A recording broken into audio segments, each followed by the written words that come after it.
Like I mentioned, we had about 21 people register for this, and so we won't wait too much longer past 1:30, but we'll wait just one more minute. And then we'll get started with this very exciting meeting.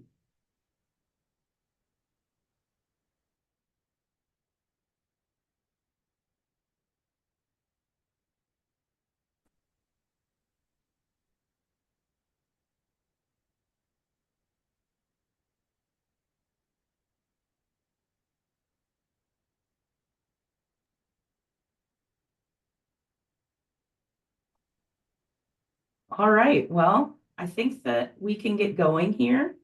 And if people come in a little bit after, we'll just ask them to enter their name into the chat. But I just wanted to say good afternoon. Just in case you didn't know, you're at the Western Montana Conservation Commission's EPA Grant Guidelines Partner Feedback Meeting. We are excited to have you all here, and we look forward to this time together. If you would like to introduce yourself and your organization in the chat, that would be wonderful.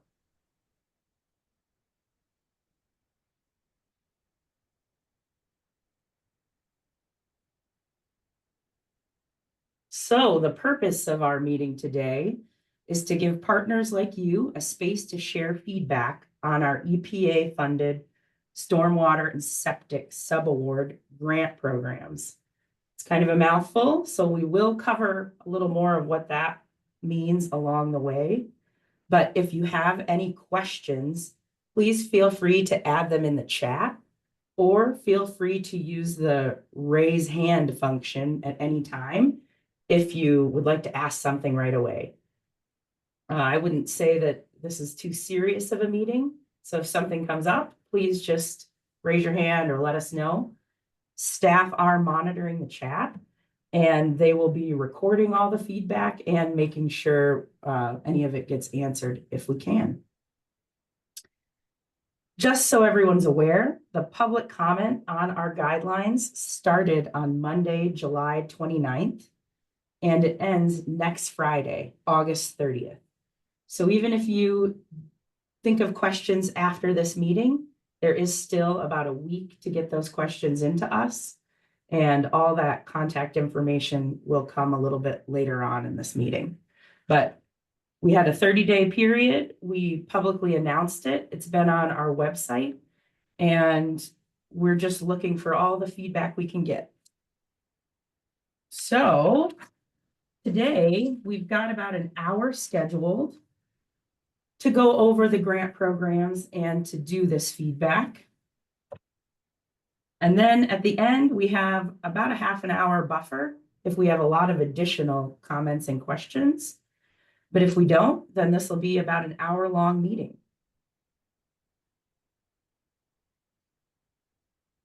And because we started this meeting at 1:30 and it's kind of a tiresome time, we thought that we would add a couple little interactive parts.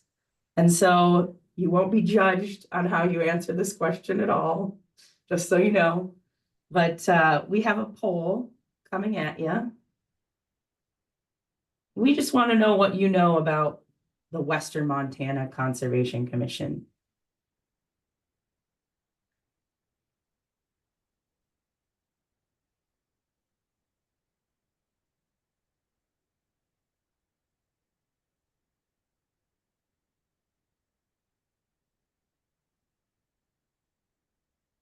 Oh, great. It looks like we have a lot of people that already are familiar with us, which is really wonderful because we don't have a lot of information that we're going to share about the commission today. We're mainly going to focus on guidelines.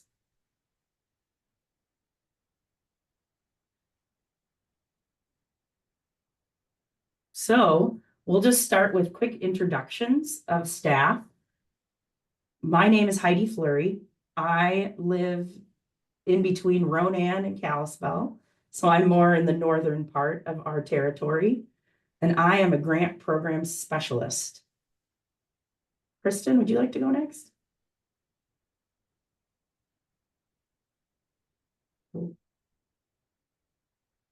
You're muted, Kristen.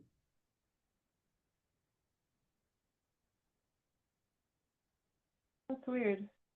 There you Can go. you hear me? Yep. That's super weird. I am Kristen Jordan. I'm also a grant program specialist, and I live in Missoula. I'm Krista Lammers. I am a grant admin specialist, and I live in Whitefish.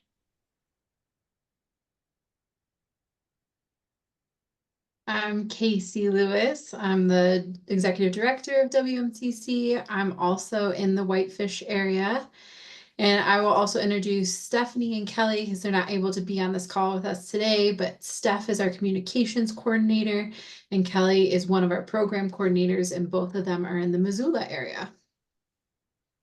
Last but not least, my name is Emily. I'm also a program coordinator for WMCC, and I'm also based in Missoula. Thank you. Yeah, and I would like to point out that it is kind of special that we have 3 staff specifically focused on this EPA grant, and we're here to help people in any way we can. And so I feel like that's a kind of special thing about our grant. So now, Casey, if you would like to. Yeah, so briefly, for anyone that may not be familiar or has heard of the previous organization, so WMCC was only established July 1st of 2023, so just over a year ago. And this establishment came from the last legislative session where the former Flathead Basin Commission and the Upper Columbia Conservation Commission were combined into the Western Montana Conservation Commission. So our mission is also a combination of both former commissions that includes water quality protection as well as aquatic invasive species mitigation and prevention. Our work is focused on Western Montana, specifically west of the Continental Divide, which you can see in that little image on the lower right. And I'll leave it at that. Great. Well, to keep our interactive meeting going, we're going to throw one more poll at you. I know several people were on our informational meeting, but how much do you already know about our grant programs that we're about to talk about?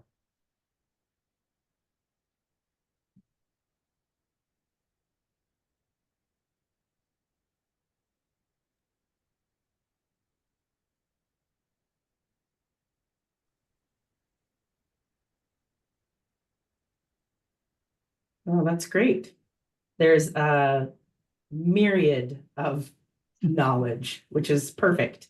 We are going to, like I mentioned, go into a little more information about all the grant programs. So we'll go over that. Starting with Krista. Thanks, Heidi. This grant program has 3 areas of focus totaling $7 million. This provides funding for 3 staff and makes nearly $3.2 million available for 4 competitive grant programs that are outlined in our guidelines.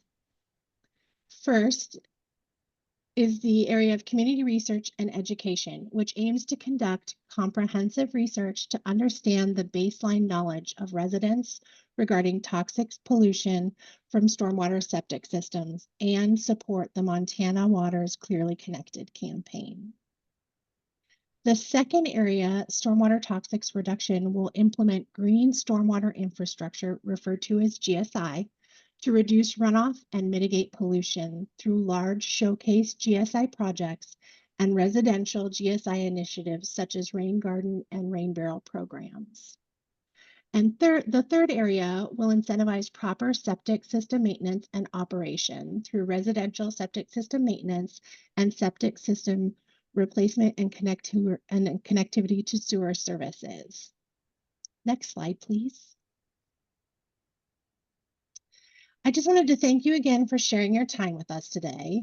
We appreciate your thoughts and feedback on these guidelines to help WMCC create accessible grant programs that empower our partners to create and execute projects in our Western Montana communities. Before we get into the specifics of each program, I'll go over some of the considerations that apply to the programs in general.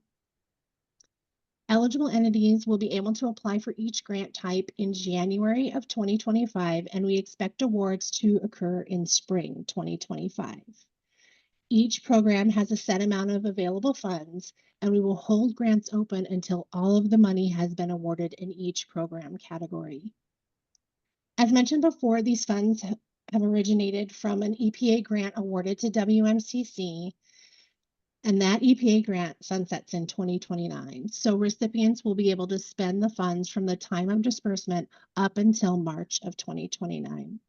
However, that's not a requirement. Some projects may plan to spend most of their funds up front at the beginning of their project, while others may spend funds throughout their grant time period. These grants don't require a minimum award amount, so we can fund eligible projects at levels that you feel comfortable managing up to the specified maximum amount for each program. And these amounts will be detailed a little later by Heidi and Kristen. Next slide, please. Following completion of the 30-day public comment period ending August 30th, as Heidi said, we'll incorporate feedback into the guidelines and bring them before the Western Montana Conservation Commission for approval at our September meeting in Butte, just in case anyone's interested in attending. We invite you to provide comments, suggestions, and ask questions during this meeting or at any time through the August 30th time period regarding these guidelines. And we'll provide our contact information at the end of this presentation for you to get a hold of us. Though the guidelines public comment period will end this month, WMCC staff are happy to talk about projects and ideas and provide guidance for your projects at any time. So please don't hesitate to reach out to us. We believe that partnerships are the key to putting this funding to work in our communities, and WMCC will be with you every step of the way from now to application through closeout for your projects. Now we'll talk about some grant specifics. The programs we're highlighting in the next few slides may not include all the programs or projects that could be funded. So if you don't see your project listed, contact us and we can walk you through eligibility.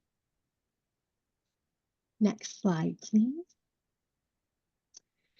Applicable grant projects must be implemented in Western Montana, west of the Continental Divide. Table 1 on page 6 of the guidelines provides a list of eligible cities, towns, conservation districts, and counties. Please note that Lincoln County should be included in this list. We already got some feedback on that. There are some cities, counties, and conservation districts that have only portions of their area that are eligible, and you'll find those in the table in the guidelines as well. Please contact us if you have questions about your area of eligibility. Now, this is not to say that the lists of cities, towns, conservation districts, and counties are the only eligible entities for these programs. The list just provides the geographical area where projects must be implemented west of the Continental Divide. Next slide, please. We're excited to share that eligibility for these grants is very broad, from government organizations to nonprofits, as well as educational organizations. This breadth of eligible entities provides a lot of opportunity for varied entities to utilize these funds in the ways that are tailored to their community's needs. You'll see a detailed list of eligible entities on pages 4 and 5 of the guidelines. Just another reminder that applicants must have a unique entity ID and an active sam.gov registration. These do take time, but cost nothing. So we suggest if you're interested in applying for our grant programs that you get started on that process now if you don't already have those registrations. Also, applicants must be registered with the Montana Secretary of State, and all grants will require a 25% non-federal match. Next slide, please. With the opportunity for many unique projects, allowable costs will vary from organization to organization. This is just a short list of eligible and ineligible costs. You can consult the Federal Uniform Guidance, also known as the 2 CFR 200s, as well as chat with us about allowable costs. Additionally, these programs are reimbursement-based programs. Recipients will pay expenses upfront and receive reimbursement for eligible costs from WMCC. You'll see in the guidelines under each program are lists of eligible and ineligible expenses related to the specific programs. WMCC staff are here to support you, our partners, and if you have questions about eligible costs, please don't hesitate to talk with us. Next slide, please. Page 21 in the guidelines outlines our granting policy. WMCC uses DNRC grant agreements and processes to delineate roles, responsibilities, and safeguards to ensure effective implementation of funded projects while adhering to legal and regulatory requirements. For many of you, these documents and processes will be familiar: DocuSign, MEPA, quarterly financial report templates.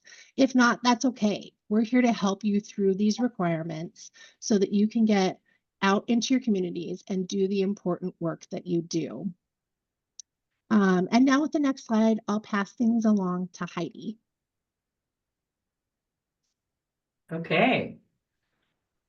Krista just covered some of the stuff that there really can't be much feedback on. We just have these general rules and regulations that we have to follow because that's federal funding.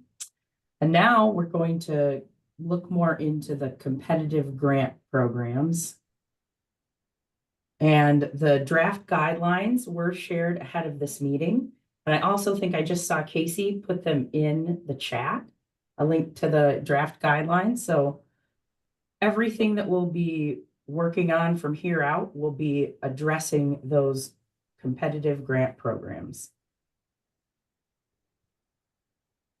Our goals for our feedback today are really, hopefully, pretty simple. We want to identify any local needs related to stormwater and septic that we may have missed. We also would like to gather community level feedback, concerns, or ideas on any of these programs that we'll present to you. And then WMCC really strives to be transparent and accountable for all of our funding. And so we have taken kind of an extra step even to hold some partner meetings and to hold this feedback session because we really are interested in people's input. And then we hope to generate some actionable feedback. If we don't, that's not the end of the world, but hopefully some of the comments you guys have or some concerns are something we could actually do something about. Again, our public comment period ends on August 30th. So if you don't feel comfortable raising your hand, chatting, whatever in this meeting, remember, we'll share some contact information at the end and you can send us an email or give us a call.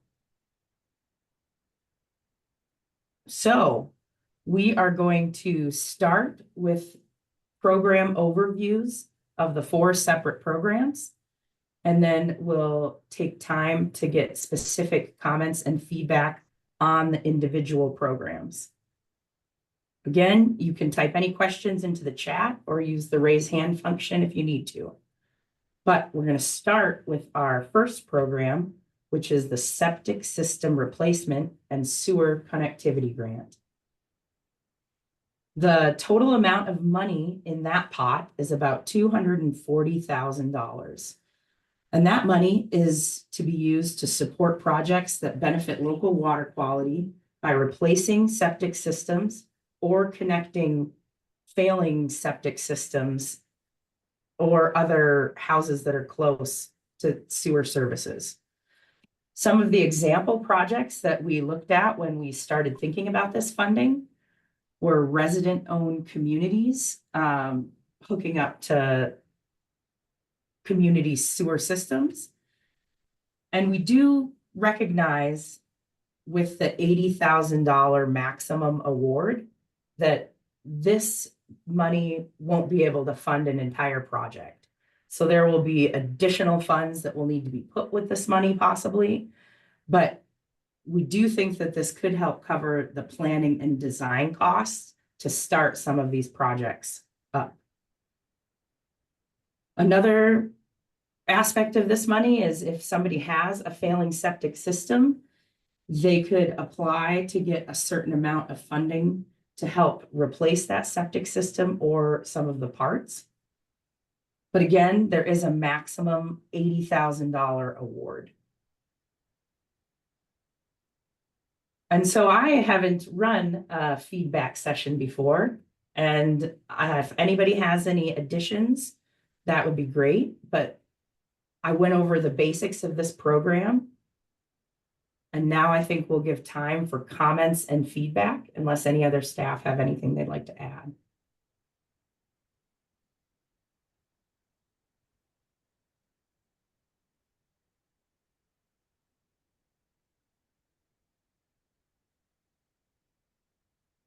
Hi, Captain Dan, Little Bit of Lake Association. Can you hear me? I noticed that the last sentence said this is for tribal and underserved communities. So can I assume that the Little Bit of Lake Association, Little Bit of Lake would not qualify?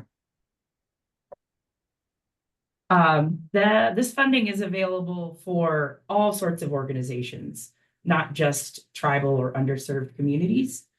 Because it is EPA funding, we do have a little bit of a requirement to take a look at that, but that will be addressed in the ranking of projects. And so the Little Bitter Lake Association, as long as you guys are a nonprofit, I apologize, Captain Dan, I don't know exactly what kind of organization your organization is. I can explain. Thank you. We're a nonprofit. We started in 1935. We became a 401(c) in the 90s, and we have 140 members, 277 addresses on the lake, and some significant contributions. Are a very active organization. But when I read the last sentence of the paperwork prior to the meeting, item under community research education, it said the data will inform development of targeted educational campaigns aimed at raising awareness and promoting behavioral change among residents and expanded outreach in tribal and underserved communities. But you now suggest the possibility that we might be eligible for such a thing. Thank you. Absolutely. Yeah, there's no limit to those communities, just to the entities that can apply. And a 501(c)(3) can absolutely apply. Okay.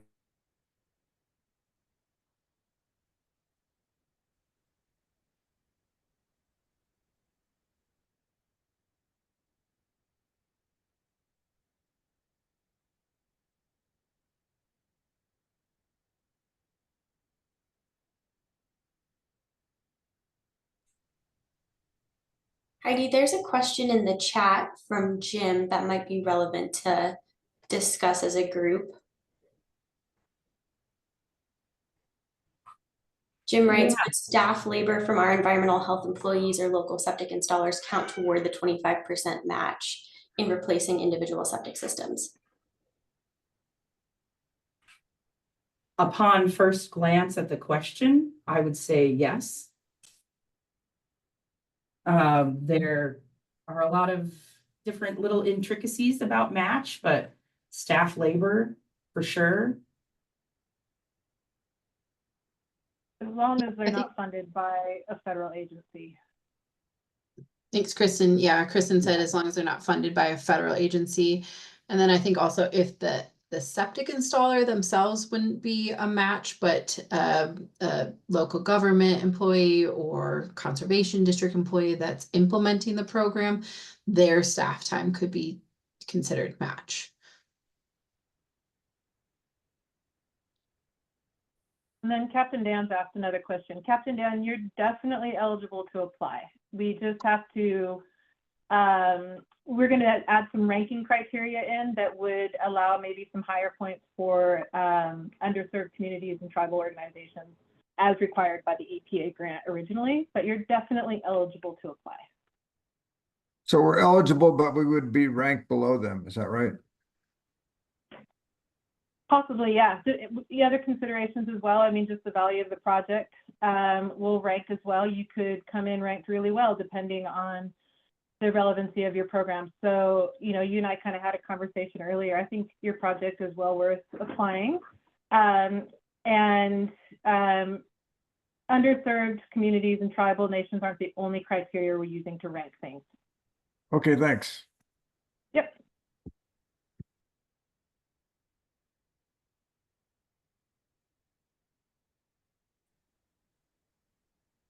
Any other additional questions specifically for this community connectivity pot of funding?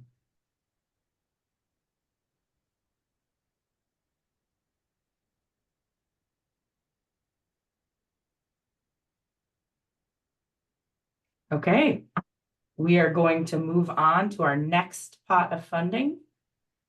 Residential septic system education and maintenance grant programs. This pot of money has $500,000 in it. The maximum award that we'll give for this money is $50,000. And this money is supposed to be used to help develop or expand residential septic maintenance programs that provide cost shares and outreach to homeowners. Right now, the Lake County Conservation District is a good example of a program that's working. They have a cost share that they have with homeowners in Flathead County and Lake County. And they not only pay for that a portion of the pumping cost, they also have an additional education program that follows up and tries to really engage with the homeowner. Some of the other example projects we looked at are some homeowner septic planning programs. There's kind of a need for more knowledge for homeowners in case their septic system does fail. We have a lot of older systems in Western Montana that are pretty close to water bodies.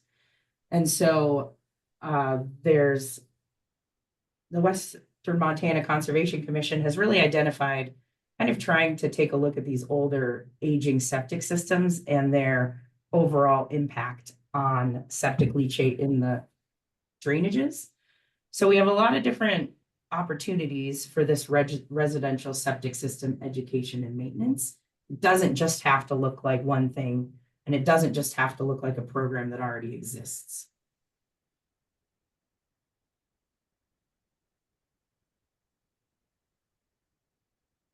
I see Caroline's question, and I think the assistance for other septic tank maintenance would be those different times when a contractor might have to go out and take a look at the lines or maybe clean out the lines. I think that there could be, you know, as long as it's a qualified contractor, that cost could be an eligible cost.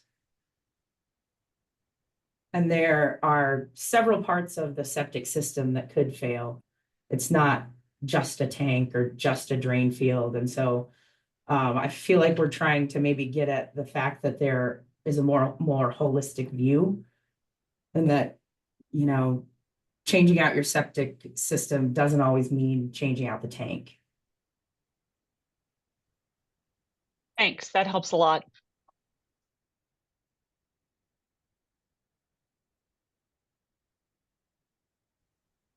Okay.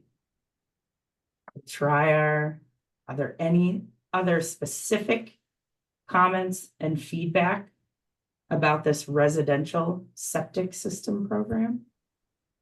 I'm sorry, I don't want to hog this, but you mentioned that Lake County, Flathead County shared septic pumping program. We really encourage that a lot, and we push that, and it's a great program. I know it ran out of money, then it's got it back. Is this gonna cover them too, or is that a separate funding source?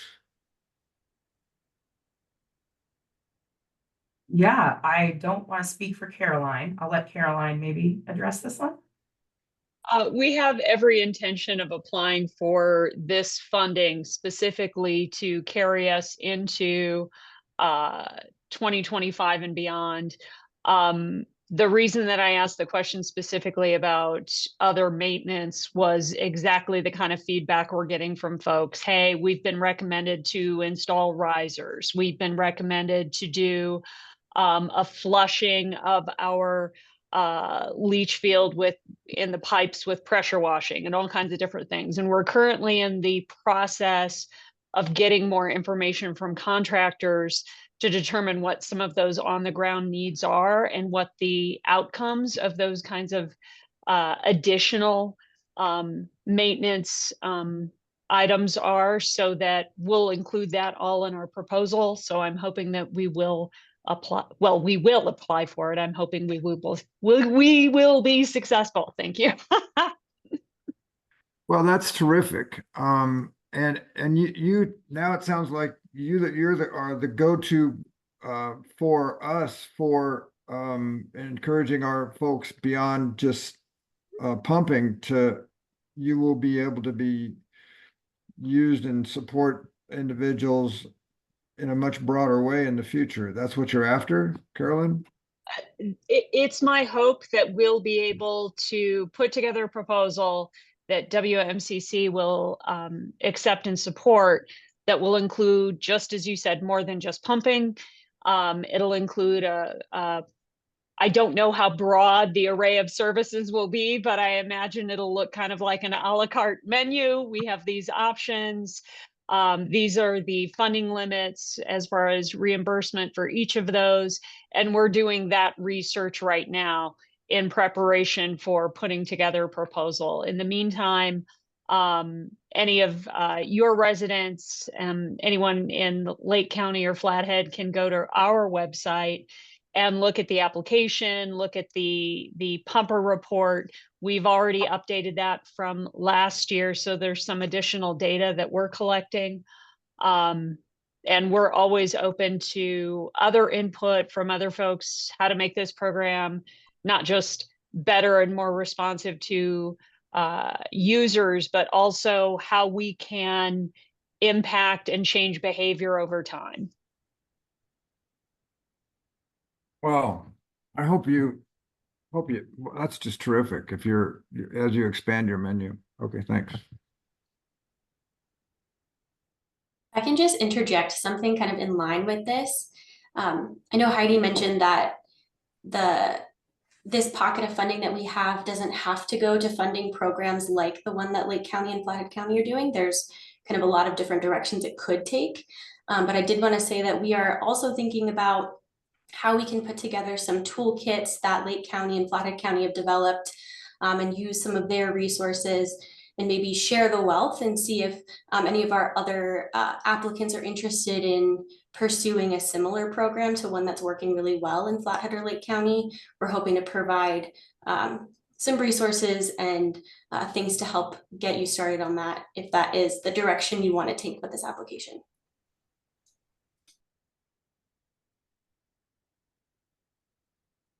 And Jim, I do see your question, and I would say that for the most part, we would be working off the DEQ certified septic installers and pumpers. There is that publicly available list, and I can't say as though I know how up to date that list is, but it seemed like it was relatively up to date.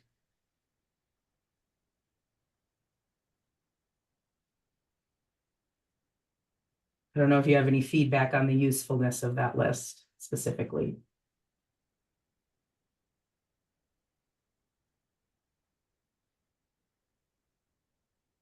Hi, this is Jim. Yeah, I was just curious because I think each of the counties have different criteria maybe on how they license some of those individuals. And I can tell you from our perspective, when we're talking to residential septic installation and inspection and all that, that, we have a test that we administer for our installers. However, one of the questions that always arises when we have a system that is allegedly failing is, how do you determine that? What criteria do you utilize to determine whether it's failing? And who makes that determination? Oftentimes what happens is it reverts back to one of the septic pumpers and strictly their opinion. So if you guys had a list of criteria that could be utilized with each one of these professions, so that way, as we're looking at applying for grant funds to help facilitate something, we know this person fits into that category. They're certified to do this.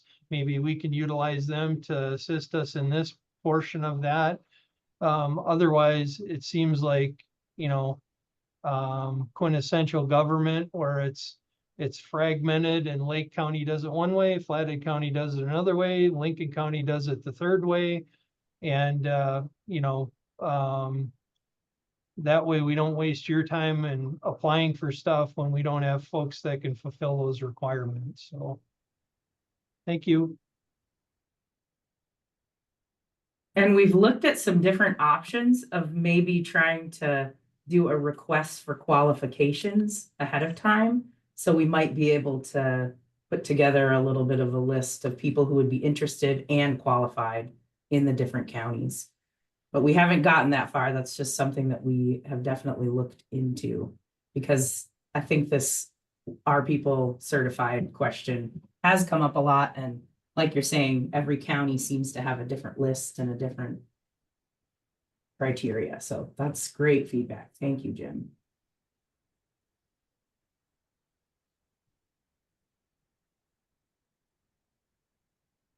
Okay, any other specific questions on the septic maintenance and education funding? Sorry, but yeah, I think Jim made a great point, and we're looking for organizational capability that surrounds this issue, not just individual support. And the fact that Carolyn has the Lake and Flathead pumping program and going to expand that is really encouraging. Our program at Little Bitter Lake is, as I said at our annual meeting where we had over 100 people, is we have you surrounded.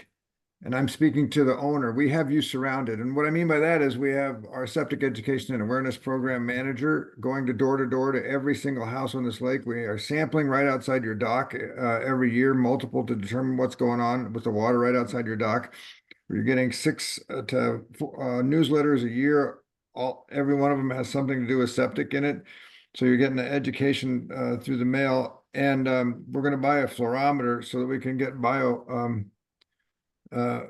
or get effervescence of measured early warning systems, if you will, of septic failure. But we don't have what Jim just said, and that is a system that says this is what an approach to or a failure is and what it looks like, or somebody to come out here other than pumpers to tell us that. We do have some algae growth that we're concerned about, but we haven't done what Mike Kopel's done and taken it to the microscopic element of sampling. But we need to, all these things are all tied together in our septic education and awareness program that should have an overview or a broader management system and interaction. And I think that would be a natural outcrop of this whole grants discussion. And I think this is absolutely excellent. And I don't know if I'm going to get any money because we're nonprofits and we can't write grants and compete with the government agencies that will get these grants. But we do have our program here that needs things like what Carolyn's doing, needs the organization that Jim has suggested. And maybe you guys can do that. Thanks. Don't count yourself out yet, Captain Dan. The programs you're running are really great, and they'd be really neat to get out there to other people so people know more about what you're doing. I'm really impressed by your SEEP program over there for sure. Thank you.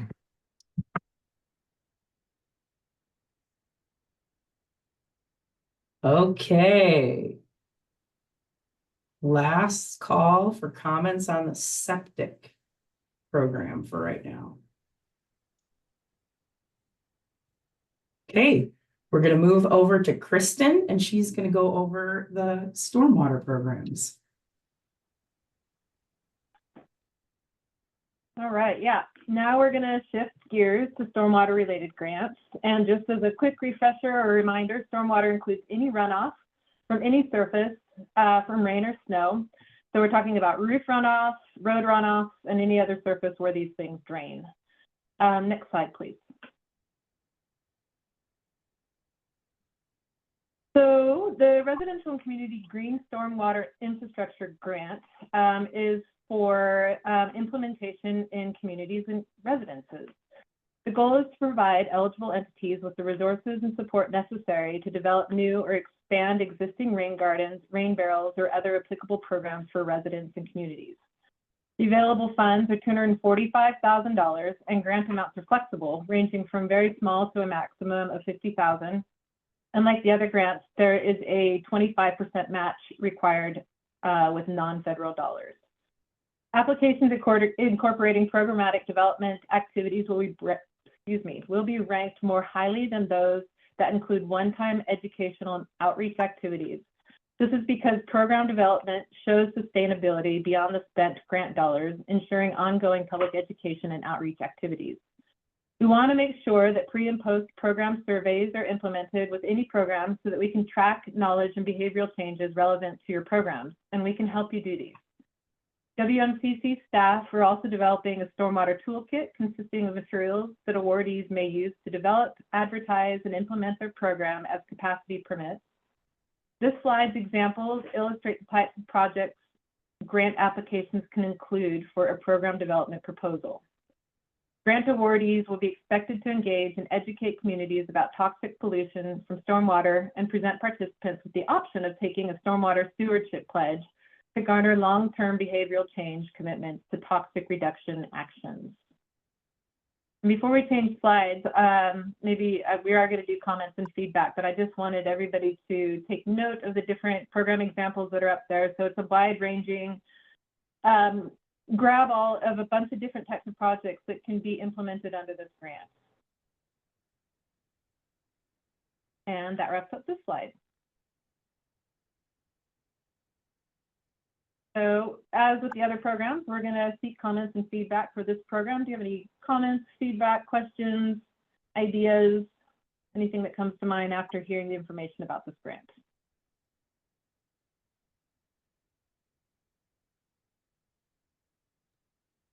Kristen, this is Stephanie with WGM Group. I have a question on this grant as that pertains to maybe smaller scale GSI infrastructure on a community level.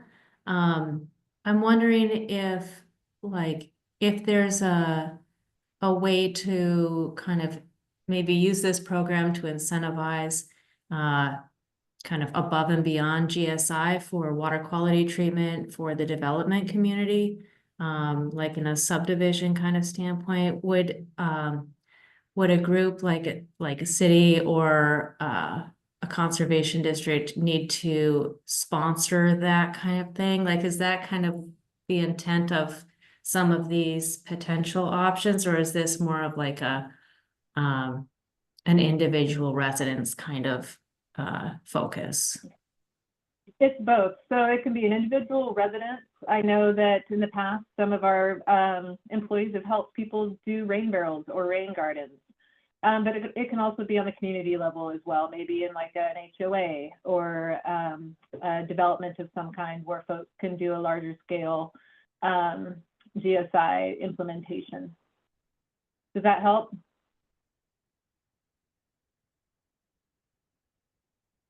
Yes, thank you. I think too, Stephanie, just one thing to consider with that is how the money moves, and that's just going to be the trickiest part, but all of our grant staff are happy to help figure out how does that work, right? So private businesses and private landowners aren't eligible entities. So like you were saying, it has to be sponsored by local government or a conservation district or a nonprofit or any of the other eligible entities. But just, there will need to be some thought in how the money would move to these types of projects and just being conscious of that. But with that being said, we're confident there's ways that this can happen. Yeah, and I guess my takeaway maybe from this program's goals is that it would be kind of more broad to each of these different groups, like the Flathead County Conservation District that already kind of has a rain barrel or rain garden program, and then kind of beefing that up. But I'm just kind of wondering about maybe some of those one-off type of projects that may be outside of that regular program, how to maybe approach something like that. And it does sound like maybe getting a city on board or a conservation district to sponsor that request might be the way to go. Is that right? Likely. I think, it's worth a conversation if that's something of interest to kind of dig into what some of the other options would be, or how more of the specifics of what we've been thinking about, or even more specifics of what you're thinking about. But yeah, I think that's generally the direction we're thinking for those as well, Steph. Great, thanks. Mhm.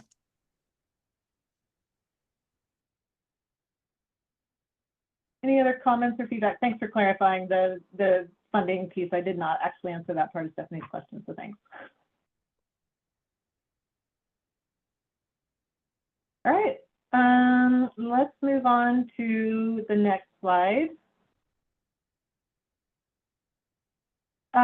So now I'm going to talk about our other GSI related grant. Next slide, please. So we're shifting gears now from smaller project grants to this grant opportunity that will support awardees in planning, designing, and construction of showcase green stormwater infrastructure projects. These projects will be designed to mitigate stormwater pollution and reduce runoff while showcasing additional co-benefits of GSI, ensuring co-benefits and opportunities for public engagement. There is $2.2 million available for 2 grants at $1.1 million each. There is also the 25% non-federal match requirement. We do recognize that projects of this nature and scale will likely cost more than $1 million and encourage our applicants to explore additional funding sources if that's the case for them. For the purposes of this grant, green stormwater infrastructure means any stormwater management techniques with the primary goal of preserving, restoring, mimicking, or enhancing natural hydrology.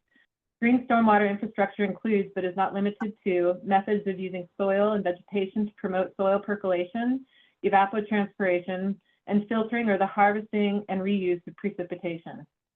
The projects listed on this slide are generally representative of what can be done with these grant funds.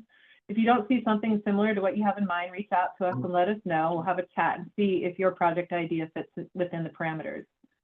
Projects that provide various nature-based recreation and other co-benefits in addition to stormwater treatment and flood control will be ranked higher.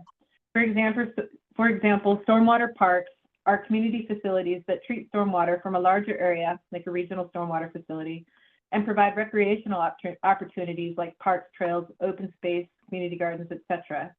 Projects will be required to have educational and/or interpretive signage. And that's the information I have for this grant opportunity. Are there any comments or feedback on this program?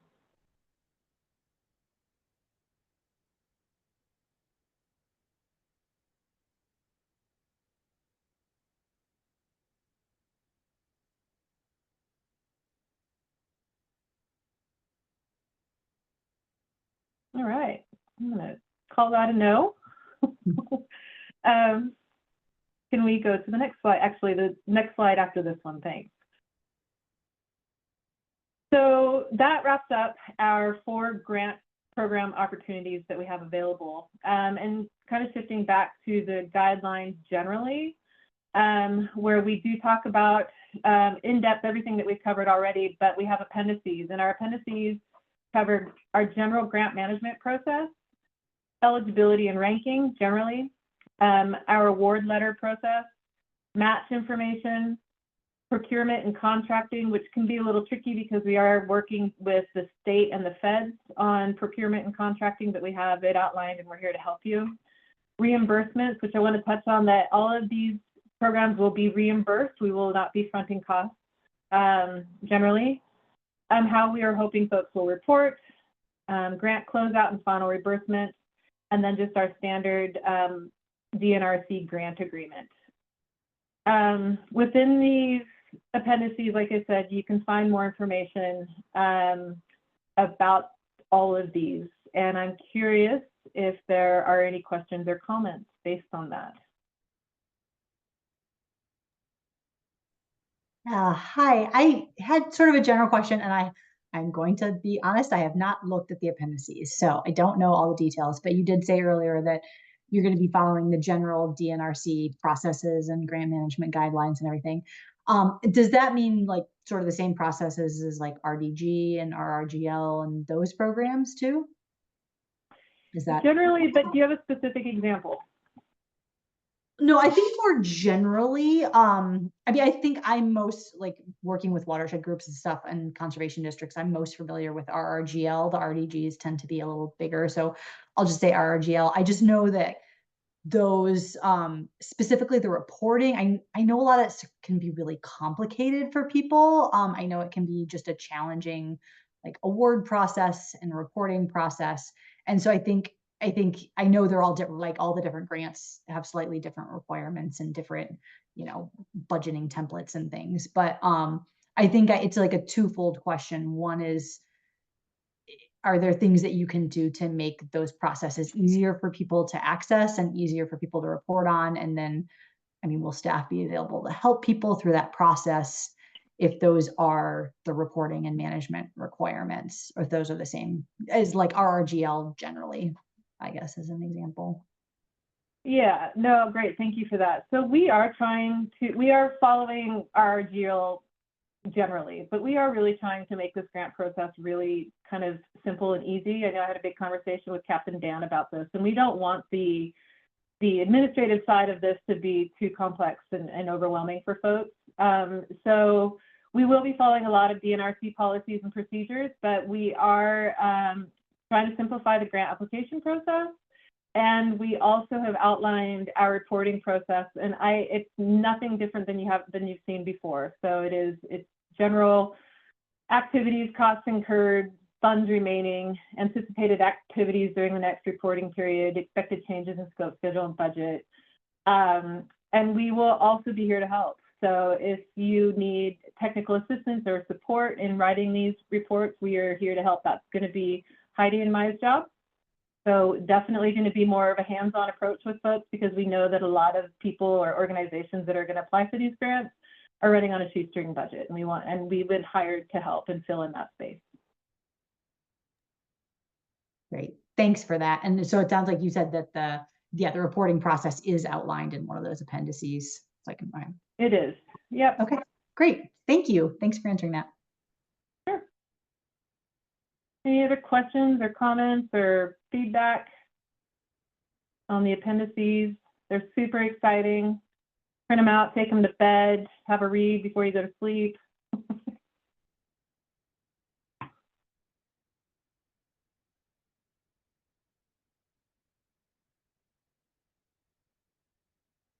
All right, well, I think with that, and given that there's still a week to ask questions and provide comments by email or phone calls, we'll move on to our next slide.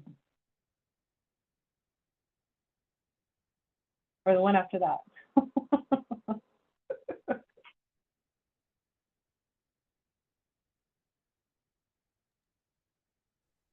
Okay. We are back to our possibly fun interactive part. We have 2 more polls for you. After hearing about those programs, which ones are you most interested in? And then, also, obviously, just answer which program you came to learn more about today.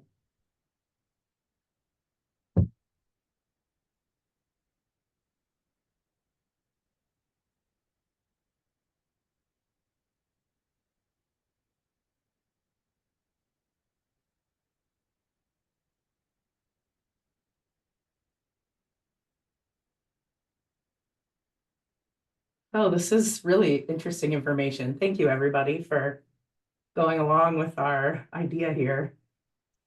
Hey Heidi, this could be like a technical thing on my end, but are we supposed to be able to see the poll results? Because I can't. But it could be some setting on my end. Maybe other people can see them. Oh, I'm sorry, Terry. Oh, I can see them now. I Okay. don't know what changed. I was but- going to say, oh no, I'm not technically advanced enough to know the answer to Yeah, that I couldn't question. see the other ones, but this one's here. Thanks. Wonderful. Well, that's really neat to see all the people interested in the maintenance and education programs, because that is a hot topic that the Western Montana Conservation Commission and the Flathead Basin Commission before has really been focused on. I have Great. a quick question, Heidi. Yeah. And sorry, I can't figure out how to raise my hand digitally. I literally am staring at the menu and there's no option for it. I don't know what's happening. Anyway, so thank you for letting me interrupt here. Are we as applicants, as long as we fall under those eligibility requirements, allowed to apply for more than one program? And if so, does it have to be two separate applications, or can you submit a single application with kind of scopes for each? Yeah, that is a great question, Caroline. We're working through the application process in Submittable. And so we're trying to figure out if we can just have one application that could cover more than one program, because yes, absolutely, eligible entities can apply for more than one pot of funding. We haven't been able to figure out the technical aspect of that quite yet on the application form. And so we are trying to simplify it, but I am not going to say that it can be simplified. Got it. Thank you.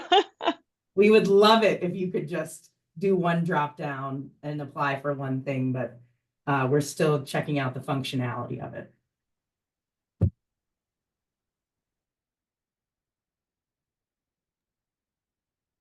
Okay.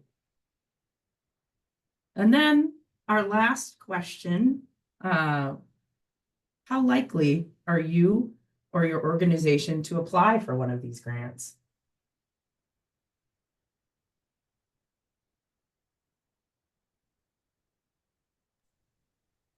And I have to wait until everyone is done filling out the poll before I share, but I'll remember to do that for this one too. Thanks, Emily. Yeah.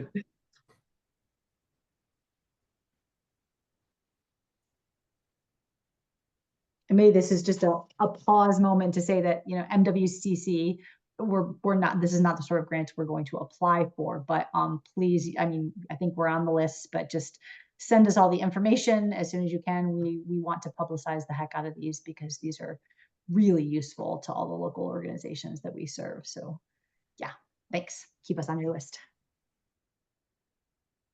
Thanks, Terry. Okay, Emily, have you shared this one publicly? Okay. Well, that's good. We have a little bit of indecision, but that's okay. That's why you're here today. And we'd really like to just let you know that if you do have some sticking points for questions for how you would apply, or if you would want to apply, we are absolutely available anytime to answer those questions. The grant staff and other staff, we are all ready to answer questions. So up next, we are going to start to incorporate our feedback into our guidelines. And then hopefully our guidelines will be voted in at our September Western Montana Conservation Commission meeting. And that meeting is September 11th and 12th in Butte. Again, our public comment period is open until August 30th. You'll see this general email here, the DNRC card one. We are looking to have most of our feedback go to that email, but if you want to email one of us individually, that's fine as well. Our website link is up there if you want to check anything else out. And just remember that public comment guidelines page is up there under the grants tab. So we just, again, want to thank you for taking your time to participate today. I feel like we got a lot of really good feedback. And we can't wait to incorporate it. And again, if you have any other questions or anything that you'd like to talk about, we are all available at any time.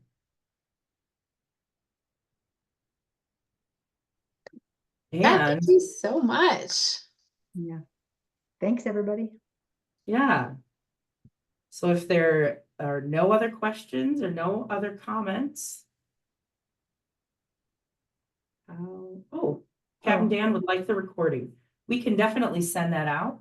We'll actually probably send out a follow-up email to the people who attended this, just so you know maybe what we're going to be adding into our feedback. Yeah. And slides would be great too. Just that different format than the guidelines is nice. So great. Yeah. For our last meeting, for our partner meeting, we also posted that on our website. And so that is available on our website. And I don't see why we wouldn't do the same thing with this information.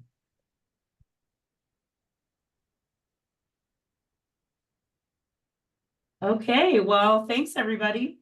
Share this information with everyone you know.